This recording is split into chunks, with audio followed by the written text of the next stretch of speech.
Indian ആക്രമണത്തിൽ സൈനികർ കൊല്ലപ്പെട്ടെന്ന് സംബന്ധിച്ച് പാകിസ്ഥാൻ സ്ക്വാഡ്രൺ ലീഡർ അടക്കം 11 കരവ്യോമ സൈനികരെ ഇന്ത്യ വകവരുത്തിയെന്ന് സ്ഥിരീകരണം. ഇന്നലെ രാത്രിയിലെ ഡ്രോൺ ആക്രമണത്തിൽ ഇന്ത്യ പ്രതിഷേധം അറിയിക്കും.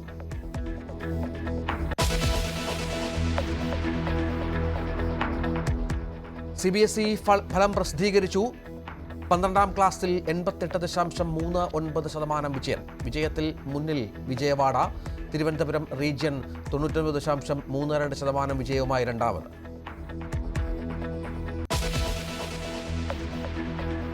പൊള്ളാച്ചി കൂട്ടബലാത്സംഗ കേസിൽ 9 പ്രതികൾ കുറ്റക്കാരെന്ന് കോയമ്പത്തൂർ കോടതി. ശിക്ഷാവിധി അല്പസമയത്തിനകം.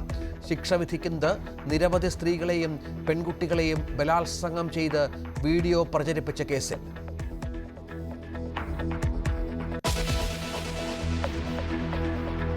നന്ദൻകോട് ഉറ്റവരെ കൊന്ന കേഡൽ ജിൻസന് വധശിക്ഷ നൽകണമെന്ന വാദത്തിൽ ഉറച്ച പ്രോസിക്യൂഷൻ. മാനസാന്തര സാധ്യതയില്ല. കേഡലിന്റെ പ്രതികരണം മാനസിക പ്രശ്നമല്ല. ശിക്ഷാവിധിയിൽ വാദം തുടരുന്നു.